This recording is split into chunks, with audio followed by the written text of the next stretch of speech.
رب کائنات نے ہمیں ماہ مبارکہ ماہ رمضان عطا فرمایا اور رب کائنات نے ہمیں اس کا پہلا روزہ رکھنا نصیب فرمایا۔ دوستان گرامی، بندے کی کلمہ طیبہ پڑھنے کے بعد بحیثیت مسلمان اس کی پہلی ذمہ داری یہ ہے کہ بندے کے اندر حسن اخلاق ہونا چاہیے، بندے کا اخلاق اچھا ہونا چاہیے۔ جس بندے کا اخلاق اچھا نہیں ہے اس کے بارے میں امام الانبیاء صلی اللہ تعالیٰ علیہ وسلم کے کئی فرامین موجود ہیں، اور جس کے اخلاق اچھے ہیں اس کے بارے میں بھی آقا کریم علیہ الصلوۃ والسلام نے کئی چیزوں کی خوشخبری عطا فرمائی ہے۔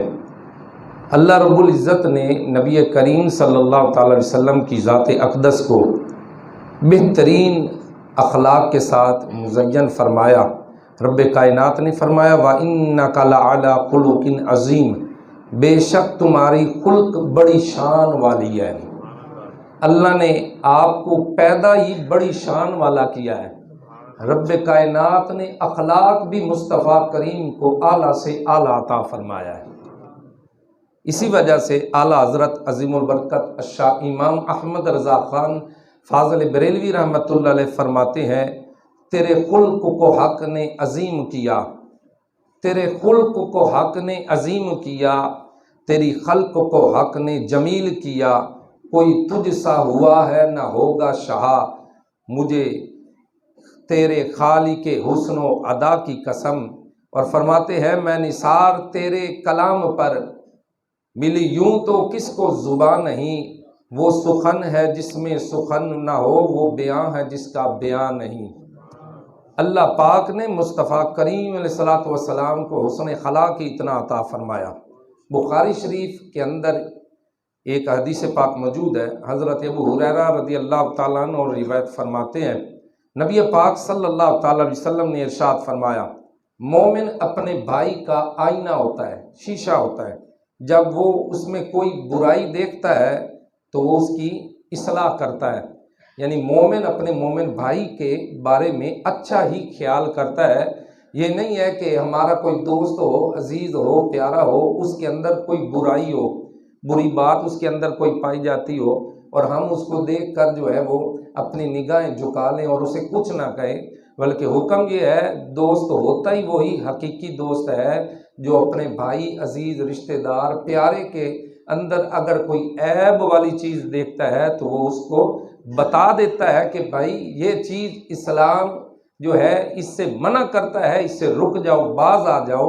اور وہی فرمایا حقیقی طور پر مومن ہے۔ حضرت اماں عائشہ صدیقہ رضی اللہ تعالیٰ عنہ فرماتی ہیں، نبی پاک صلی اللہ تعالیٰ علیہ وسلم نے فرمایا، مومنوں میں کامل ترین مومن وہ ہے جو بہترین اخلاق کا مالک ہے، اور پھر فرمایا اپنے اہل و عیال کے ساتھ انتہائی نرم ہے۔ یعنی یہ نہیں کہ لوگوں کے ساتھ تو بڑے پیار اور محبت کے ساتھ رہتا ہو، بازار کے اندر لوگ اس کی تعریفیں کرتے ہوں بڑے اخلاق والا ہے، لین دین کے اندر جو ہے وہ سارے معاملات درست ہوں، لیکن جب گھر کے اندر آئے تو پھر ڈنڈا اٹھا لے، یا گھر کے اندر آئے تو پھر گالیاں دینا شروع کر دے۔ فرمایا نہیں، تم میں سے بہترین وہ بندہ ہے جو اپنے گھر والوں کے ساتھ بھی سب سے اچھا سلوک کرتا ہے۔ حدیث پاک کے اندر موجود ہے، نبی پاک صلی اللہ تعالیٰ علیہ وسلم نے ارشاد فرمایا، تم میں سے سب سے پیارے اور قیامت کے دن میرے نزدیک وہ لوگ ہوں گے جن کے اخلاق سب سے بہترین ہوں گے۔ ابو داؤد شریف کے اندر ایک حدیث پاک ہے، امام الانبیاء علیہ الصلوۃ والسلام کو ہم عائشہ صدیقہ فرماتی ہیں، میں نے حضور کو فرماتے ہوئے سنا، یقیناً مومن حسن اخلاق کے ذریعے دن کو روزہ رکھنے اور راتوں کو قیام کرنے والوں کا درجہ حاصل کر لیتا ہے۔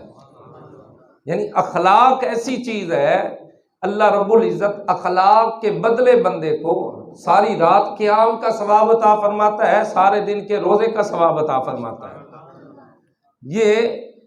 اخلاق کے اندر جو ہے وہ کتنی بہترین حدیث پاک ہے۔ اور اسی طرح نبی پاک علیہ الصلوۃ والسلام نے ارشاد فرمایا، حسن اخلاق سے بڑھ کر میزان کے اندر یعنی ترازو کے اندر جب نامہ اعمال تولے جائیں گے، فرمایا حسن اخلاق سے بڑھ کر کوئی چیز وزنی نہیں ہوگی۔ تو لہٰذا انسان کو چاہیے کہ اپنے اخلاق بہتر کرے، لوگوں کے ساتھ جب معاملات کرے، لوگوں کے ساتھ جب ملے تو خندہ کے پیشانی کے ساتھ ملے، ان کے ساتھ اچھا سلوک کرے۔ اگر کوئی بندہ جو ہے وہ آگے سے تلخ لہجے کے اندر بات بھی کرتا ہے تو فرمایا اسے چاہیے کہ اس کو برداشت کرے اور اس کو نرم لہجے کے اندر جواب دے۔ وہ آگے سے چاہے سخت بولتا رہے، یہ 1 2 بار 3 بار جب نرم ہی گفتگو کرے گا تو اگلا بندہ سمجھ جائے گا کہ میں نے اس کو اتنا سختی سے جو ہے وہ اس سے کلام کیا ہے، لیکن یہ ہر بار نرمی سے جواب دیتا ہے، پھر مجھے ہی بہتر ہو جانا چاہیے۔ اسی طرح ایک بزرگ کے بارے میں آتا ہے، حضرت مالک بن دینار رحمۃ اللہ علیہ کے بارے میں آتا ہے، ایک شخص تھا ان کو گالیاں دیتا تھا، جب بھی ملتا گالیاں دینا شروع کر دیتا، لیکن آپ ہمیشہ اس کے ساتھ اچھا سلوک کرتے، اور جب وہ گالیاں دیتا اس دن آپ ان کے گھر کے اندر حلوہ پکا کر بھیج دیتے۔ وہ شخص اتنا متاثر ہوا کہ میں اس کو گالیاں دیتا ہوں، یہ میرے گھر کے اندر تحفے بھیجتا ہے۔ اللہ پاک نے کرم کیا، اللہ پاک نے اس کو بھی اچھا اخلاق عطا فرما دیا۔ حدیث پاک کے اندر ہے، نبی پاک صلی اللہ تعالی علیہ وسلم نے ارشاد فرمایا، تمہارے اپنے مسلمان بھائی کے لیے مسکرانا بھی صدقہ ہے۔ یعنی اگر دوسرا صدقہ بندہ نہیں دے سکتا، مالی استطاعت نہیں ہے بندے کے اندر، اتنی جو ہے وہ پیسوں کی جو ہے وہ وسعت نہیں ہے، تو فرمایا گھبرانے کی بھی ضرورت نہیں ہے، اللہ پاک نے اور بھی کئی صدقے کے طریقے رکھے ہیں، ان کے اندر ایک طریقہ جو ہے وہ حسن اخلاق بھی ہے۔ اسی طرح نبی پاک صلی اللہ تعالی علیہ وسلم نے ارشاد فرمایا، تدبیر کے برابر کوئی عقل مندی نہیں ہے، حرام سے اجتناب سے بڑھ کر کوئی پرہیزگاری نہیں ہے۔ بندہ حرام کاموں سے بچتا رہے، وہی بندہ متقی اور پرہیزگار ہے۔ اور متقی پرہیزگار کے بارے میں اللہ رب العزت نے قرآن حکیم کے اندر فرمایا، اولئک علی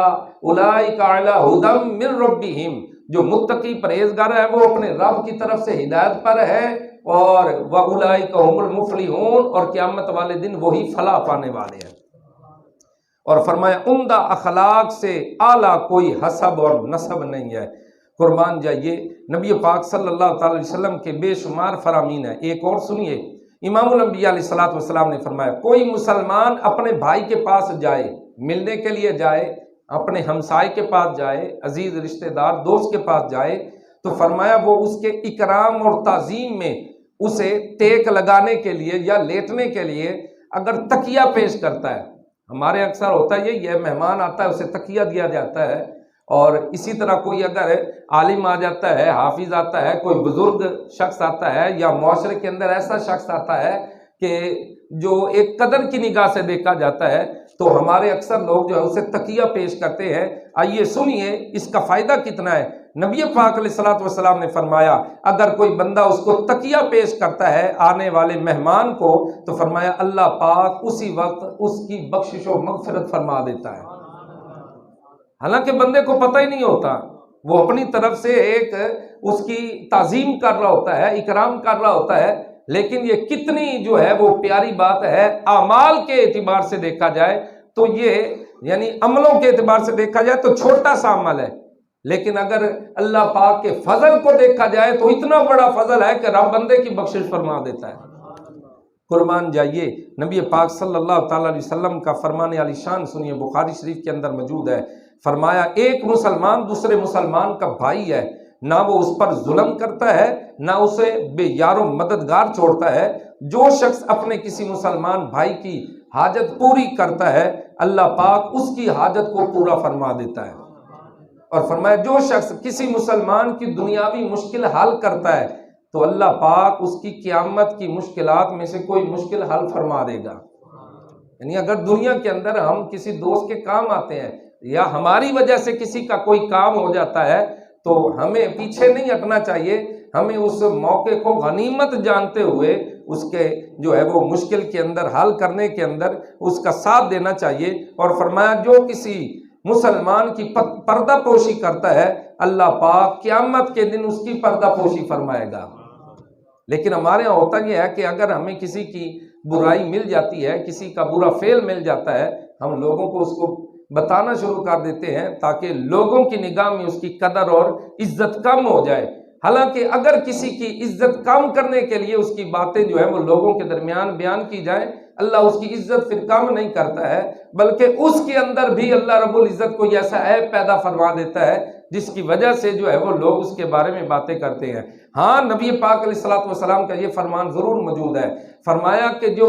سرعام گناہ کر رہا ہے، مثال کے طور پر سرعام جو ہے وہ معاذ اللہ لوگوں کو بتا رہا ہے میں نے زنا کیا ہے، میں نے شراب پی ہے، یا اپنے آپ ہی لوگوں کو بتا رہا ہے، پھر اس کے بارے میں لوگوں کو بتاتے ہوئے جو ہے وہ کوئی گناہ نہیں ملے گا، کیونکہ لوگ جو ہے وہ اس کے برے کام کی وجہ سے اس سے نفرت کریں گے، اور لوگوں کو چاہیے کہ اسے دور ہٹیں تاکہ اسے اس دل کے اندر احساس پیدا ہو کہ میرے اندر کوئی ایسی گندی بیماری ہے، مجھے دور کرنی چاہیے، وگرنہ لوگ مجھ سے دور ہو رہے ہیں۔ نبی پاک صلی اللہ تعالی وسلم کا آخری فرمان علی شان سنیے، آقا کریم علیہ الصلوۃ والسلام نے فرمایا اللہ تعالیٰ کی ایک ایسی مخلوق ہے جنہیں اس نے لوگوں کی حاجت روائی کے لیے، یعنی لوگوں کی ضروریات پوری کرنے کے لیے پیدا فرمایا۔ لوگ اپنی حاجات کے سلسلے میں دوڑے دوڑے ان کے پاس آتے ہیں، اور یہ وہ لوگ ہیں کہ اللہ تعالیٰ کے عذاب سے محفوظ رہیں گے۔ یعنی معاشرے کے اندر ہوتا ہے، محلے کے اندر ہوتا ہے ایسا کوئی شخص کہ لوگ جو ہے اس کے پاس جاتے ہیں اور آنے والے لوگوں کی وہ مشکلات دور کر لیتا ہے، تو فرمایا وہ ایسا شخص ہے کہ اللہ پاک نے اس کو جہنم کی آگ سے محفوظ کیا ہوا ہے۔